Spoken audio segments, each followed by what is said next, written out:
Jest sobota, 2 sierpnia, tydzień do Sierzinal, a dzisiaj czeka mnie naprawdę bardzo fajny trening, bardzo fajny dzień, jednocześnie ciężki, nie ukrywam tego, ponieważ biegam na pierwszym podbiegu VK 40 minut, no właściwie wyjdzie prawdopodobnie więcej niż ten 1000, przynajmniej taką mam nadzieję, i 2 razy 10 minut później po trasie, także będzie się działo. Mam nadzieję pobiegać bardzo szybko, zresztą jak zobaczycie, myślę, że w podbiegowej formie jestem bardzo, bardzo dobrej.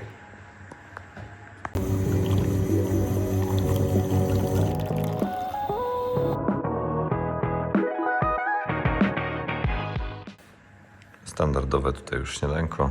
Nie przesadzamy z jakimiś nowościami i jakimiś innymi rzeczami. No to też dlatego, że wybór jest jaki jest.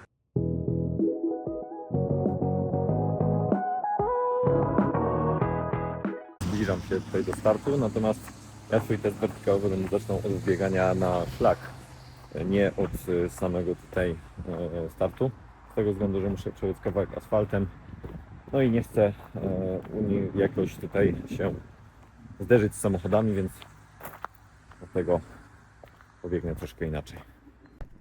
I tak wygląda początek, lekko wznosi się do góry, taki przedsmak tego ostrego wertykalu, który zaraz będzie. I stąd zaraz będę zaczynał. Natomiast jeszcze chwilka rozgrzewki, zanim to nastąpi.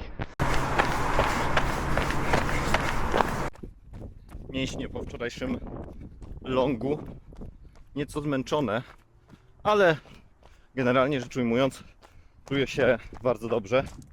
Także jestem sam bardzo ciekawy, jak będzie mi się biegło dzisiaj ten intensywny wertykal, a właściwie troszkę więcej niż vertical kilometer, bo mamy podbieg od Sierre do Ponchet i później mam jeszcze 2 razy 10 minut intensywnego biegania w strefie czwartej. Także dzisiaj bardzo, bardzo mocny trening, można powiedzieć takie sprawdzenie przedstartowe i tak jak mówię, jestem ciekaw, jak pobiegnę właśnie przede wszystkim ten vertical.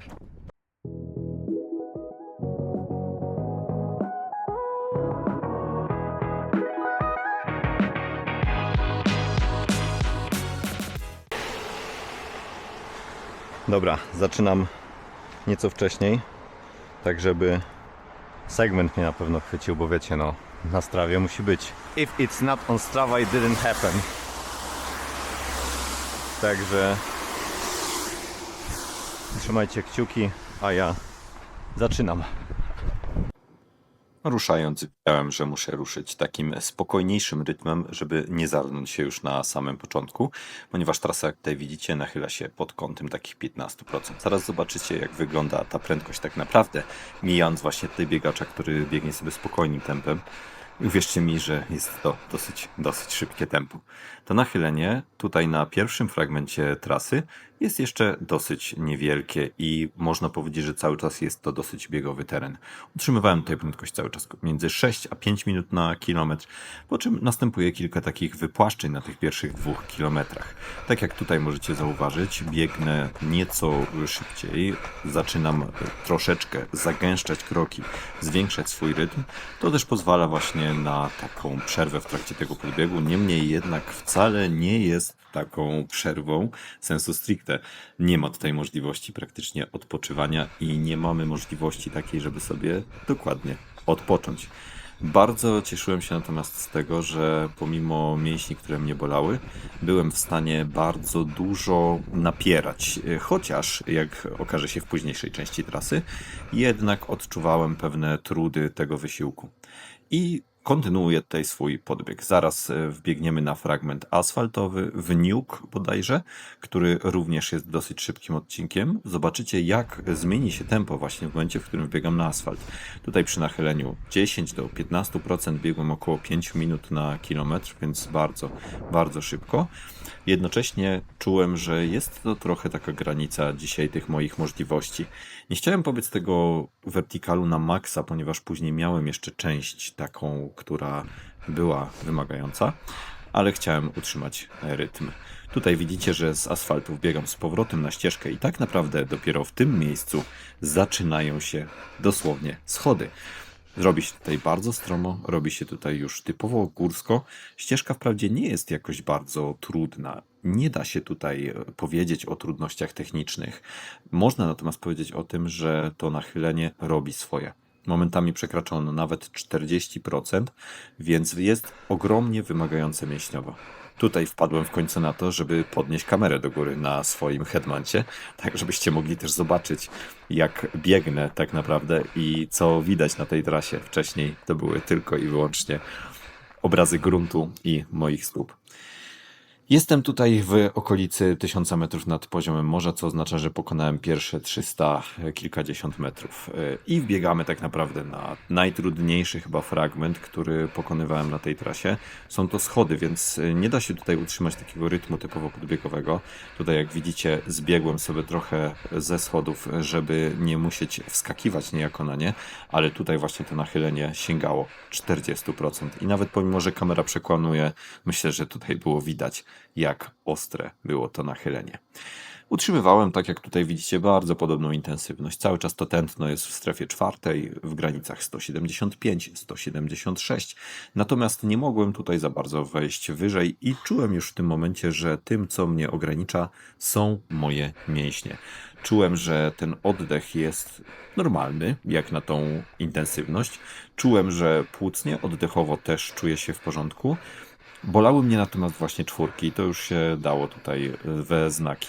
Jednak dzień wcześniej pokonałem dosyć duży dystans. I jak tutaj widzicie, pokonałem właśnie 500 metrów i pokonałem je w 17,50, więc można powiedzieć, że bardzo, bardzo równo przebiegłem cały ten vertical kilometer, jak później zresztą zobaczycie. 17,50 na 500 metrów, no jest to bardzo, bardzo duża prędkość pionowa. To jest grubo powyżej 1600 metrów na godzinę, więc cały czas jestem tutaj na tempie rekordu życiowego tak naprawdę w verticalu. Tętno tutaj skoczyło mi nieco wyżej, z czego się nawet ucieszyłem patrząc na zegarek, ponieważ no wiecie, ciężko wyjść na takie startowe tętno podczas takiego treningu jeszcze na zmęczeniu, a jeśli to potrafimy, świadczy to o tym, że mamy naprawdę moc. No niemniej jednak, jak się później okazało, nadal odczuwałem te trudności związane właśnie z wcześniejszym longiem. Nie byłem w stanie wejść na aż taki poziom, jaki chciałem. Tutaj nastąpiło przełączenie kamery, bo pierwsza wytrzymała te około 20 minut i musiałem szybko zmienić na drugą. Kapnęło mi tutaj, jak widzicie, trochę potu. Nie jest to specjalny efekt wcale, jeżeli ktoś by się zastanawiał. Tutaj, jak widzicie, jest lekkie wypłaszczenie, wbieg na taką szutrówkę, jednak nie na długo, ponieważ już od razu wbiegamy na szlak. I znowu jest on nachylony pod kątem ponad 30%, więc no, jest to bardzo, bardzo wymagający vertikal. Nie ma tutaj, tak jak wspomniałem, trudności technicznych, natomiast jest tutaj bardzo, bardzo dużo nachylenia i ten vertical kilometer, który zaraz zobaczycie, który pokonam, rozegrał się na 4,4 km, czyli 22,5%. Nie wiedziałem, jak dokładnie szybko biegnę, ponieważ nie patrzyłem na zegarek, skupiałem się na utrzymaniu wysiłku.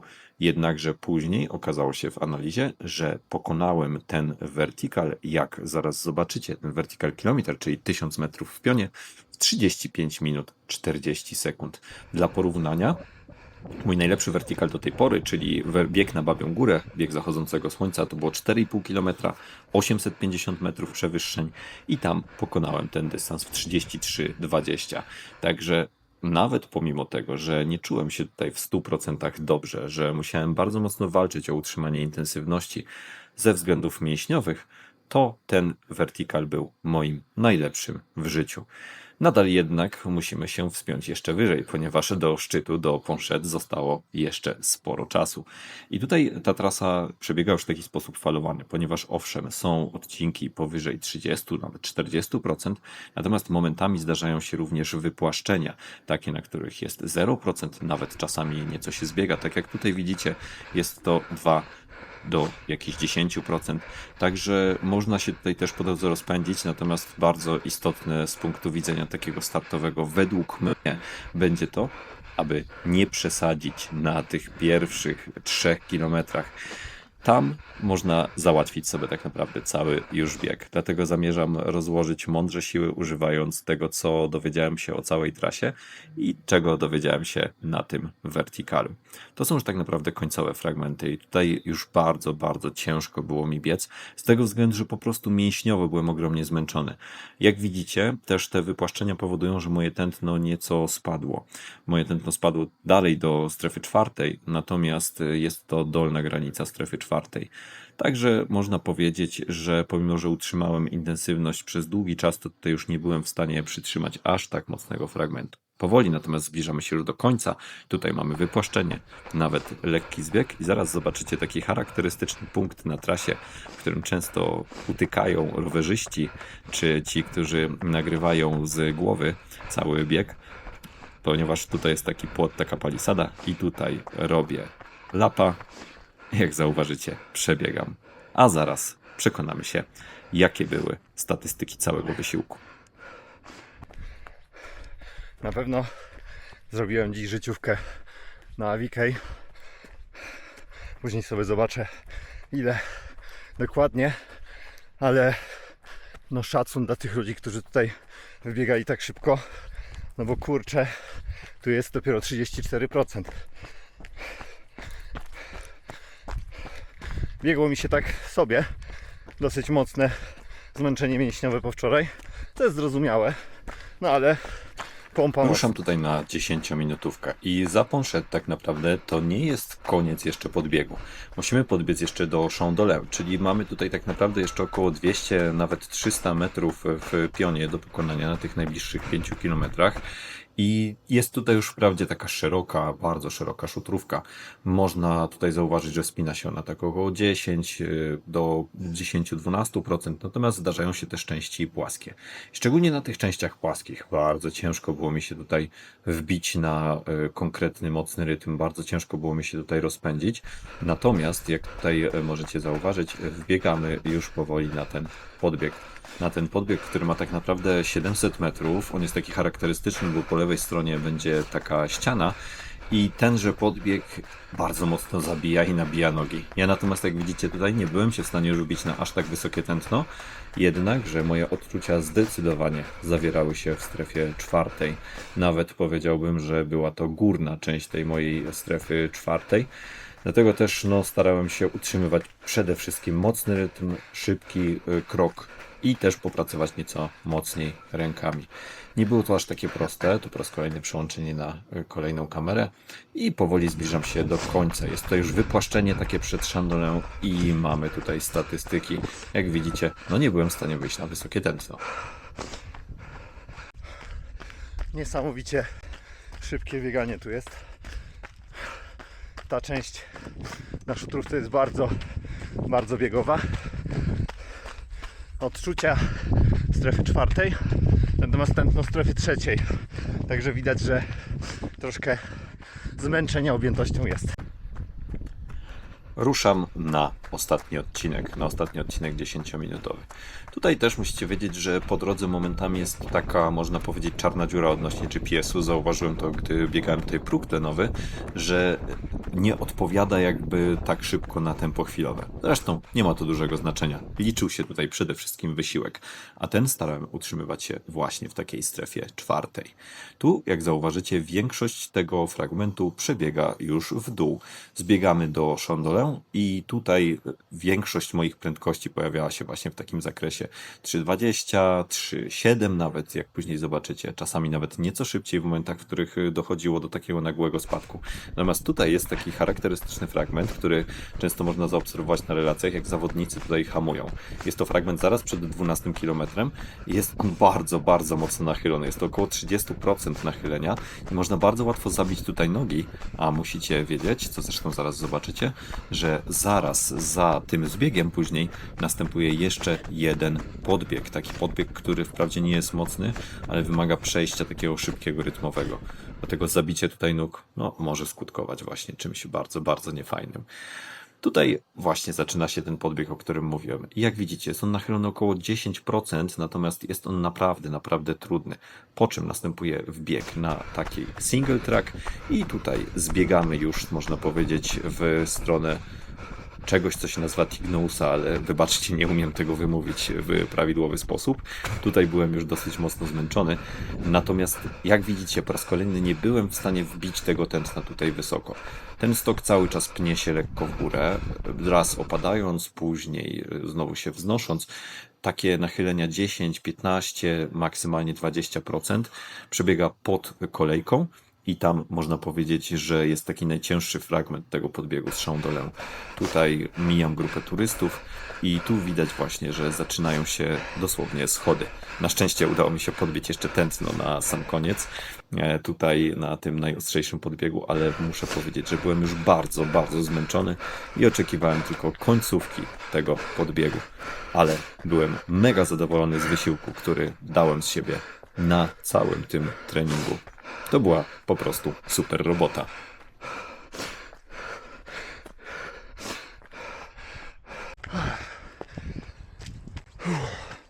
To było mocne.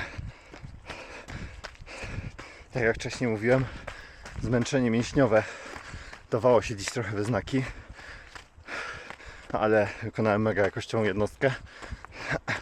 Porównując dzisiejszy pierwszy vertical do tego, co do tej pory w życiu robiłem, to porównując właśnie najlepszy mój do tej pory start verticalowy, czyli Bawią Górę, tutaj podobny dystans chyba i czas i przewyższenie, przepraszam, zrobiłem w około 30 minut, więc no mega dobrze.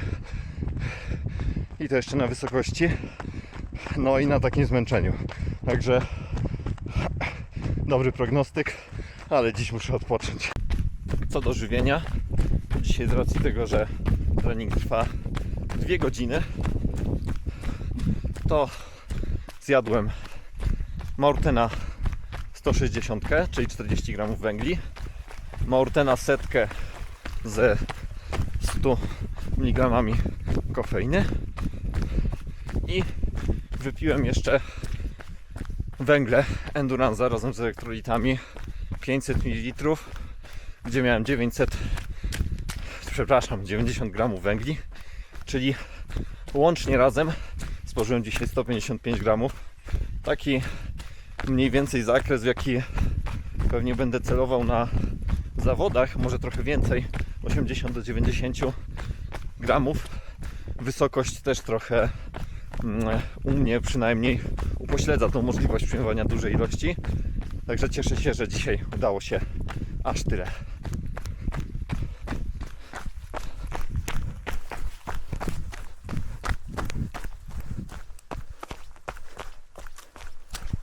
Trening już w całości za mną. Łącznie wyszły mi te 2 godziny. Idealnie skończyłem przy hotelu.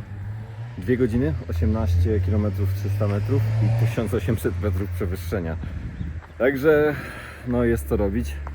Jestem zmęczony dzisiaj. Nałożyło się też trochę już tych rzeczy z poprzednich dni, ale to dobrze. Jestem w okresie kończenia takiej dużej objętości, także cieszę się, że to tak wyszło i że ta wysokość nie jest aż tak nieznośna, jak myślałem, że będzie. Chociaż dzisiaj muszę przyznać, że było zdecydowanie trudniej niż w dniach poprzednich. W końcu dzisiaj pierwszy taki wysiłek beztlenowy. Idę teraz poszukać jakichś białkowych rzeczy do mojego obiadu, ponieważ w ostatnich dniach było z tym kiepsko. No a trzeba trochę zboostować regenerację.